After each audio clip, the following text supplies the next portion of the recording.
Olá, estudantes! Estamos aqui, professor Santana e eu, para passar para vocês uma série de questões dos vestibulares do Enem. O Enem mantém um ritmo e nós vamos nele. E sem muita delonga, já vamos partir para a primeira questão do vestibular, lida aqui pelo professor Santana, da área de Humanas. Então vamos, pessoal. Águas de Março define se falta luz esse ano.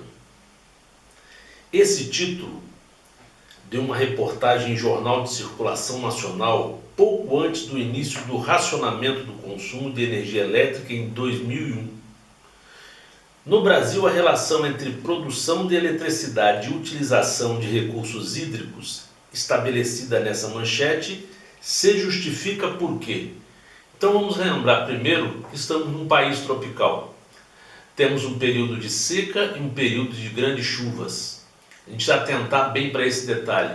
Um outro detalhe importante, na região sudeste, quase todas as grandes áreas de água acumulada foram utilizadas já pelas usinas hidrelétricas. Professor Santana, uma dúvida. Essas duas estações, uma chuvosa e uma menos chuvosa, como você disse, elas são bem definidas em todas as regiões do Brasil? Dá para definir essas duas estações com clareza, assim, no tempo, no espaço? A maior parte do território, né? Mas, por exemplo, se você pegar a parte da Amazônia, já é chuva o ano todo, né? E a parte do sul já a chuva é mais distribuída durante o ano todo. Mas a região sudeste e a região centro-oeste, é bem claro isso, uma estação chuvosa e uma estação seca. Perfeito. Então, o que está acontecendo? O governo se volta agora para as áreas do norte, onde ainda não foram exploradas as usinas hidrelétricas lá. Por isso que você tem essas grandes usinas hidrelétricas sendo construídas lá, de Jirau, Santo Antônio, Belo Monte. Então, fica muito claro para o aluno quando ele pega essa primeira alternativa aqui. A geração de eletricidade nas usinas hidrelétricas exige a manutenção de um dado fluxo de água nas barragens. Quer dizer, as barragens têm que ter um nível de água que faça com que as turbinas sejam mantidas, acionadas o tempo todo girando. Então essa já é a resposta certa, professor? Correta, a letra A. Pronto, morreu a nota. Caro estudante, não se esqueça, ler com calma, com atenção, concentração. Este é o Enem. Muito texto, mas muito texto de raciocínio, lógico. Vá tranquilo. Professor Santana, por favor, a próxima questão. Então vamos trabalhar agora já não mais energia vindo das águas, mas a energia nuclear. Boa. Então a questão diz o seguinte: o debate em torno do uso de energia nuclear para a produção de eletricidade permanece bem atual. Em um encontro internacional para discussão desse tema foram colocados os seguintes argumentos. Ou seja, aluno, colocaram 2 pontos para você avaliar se são válidos ou não. O primeiro deles fala assim: uma grande vantagem das usinas nucleares é o fato de não contribuírem para o aumento do efeito estufa, uma vez que o urânio utilizado como combustível não é queimado, mas sofre fissão. Vamos aproveitar o João Samper aqui e vamos ver o que é essa diferença de fissão, de queimado. Você tem que imaginar o núcleo do átomo. Quando ele se rompe, isso é fissão. E quando ele se rompe, sofre essa fissão, ele liberta energia. Mas não liberta nenhum gás. Nem gás de efeito estufa, como o CO2 ou qualquer outro. É uma energia que vem do núcleo atômico. Por isso são energias nucleares. E que o homem constrói usinas e aproveita esta energia da ruptura, ou seja, da fissão do núcleo atômico. Portanto, isto é correto. Já vimos um argumento que é correto, agora vamos para o 2. Ainda que sejam raros os acidentes com usinas nucleares, seus efeitos podem ser tão graves que essa alternativa de geração de eletricidade não nos permite ficar tranquilos. Aí vem o que coloca na questão para o João, nesse segundo argumento, João.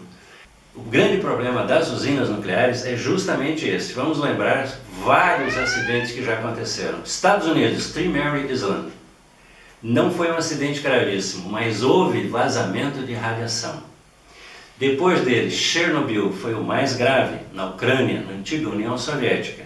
afetou a vida de muitas pessoas, uma região enorme teve que ser abandonada pela população e alguns morreram na tentativa de bloquear a radiação.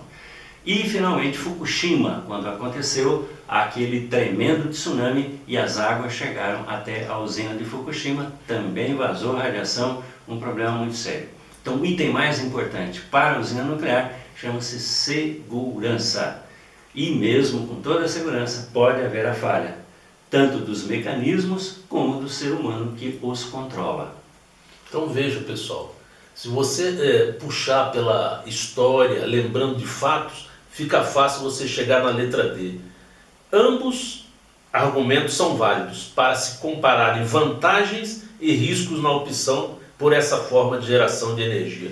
Correto é a letra D. Correto, e lembrando, o Enem, ele adora essa ponderação, prós e contras. Às vezes o jovem no seu entusiasmo, ele só vê coisa boa, ou então só coisa negativa, né? O mundo vai acabar. Não vai, calma. O mundo está aí há muito tempo, né, Santana? Verdade. 4 bilhões de anos. Então vamos com calma, jovem, pondere, que você se dá bem no Enem.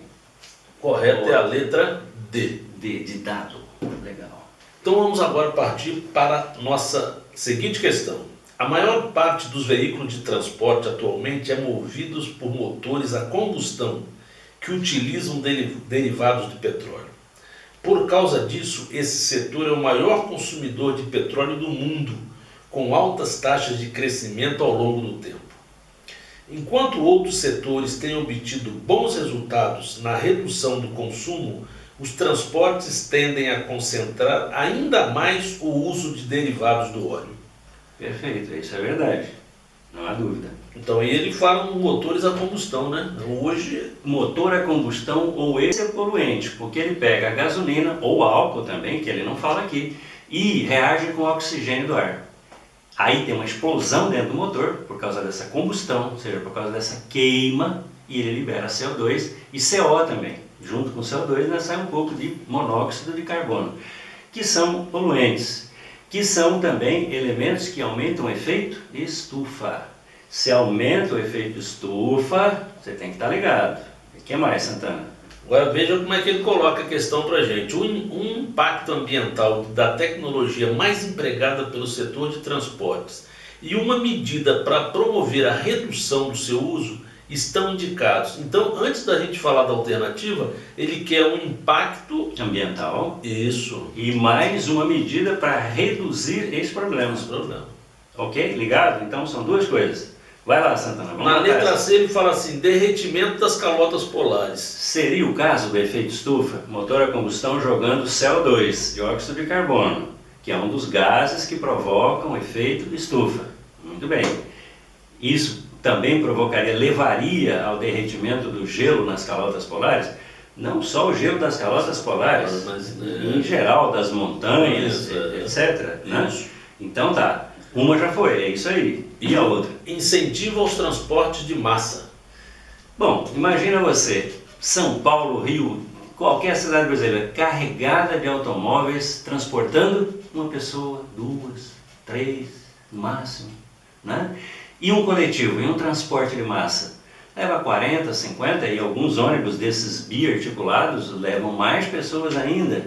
Ou seja, transporte de massas reduz o número de motores a combustão de veículos de passeio que estão por aí e reduzindo estes motores à explosão, você vai ter menos CO2. E essa então é uma boa medida. Professor? Você nota o seguinte, se você tem um pré-conhecimento de alguns assuntos, você mata em cima. Tem que ter derretimento das calotas polares e incentivo ao transporte de massa. Conhecimento básico, não complique para o Enem, vai no básico, é o que nós estamos fazendo aqui, simplificando para você.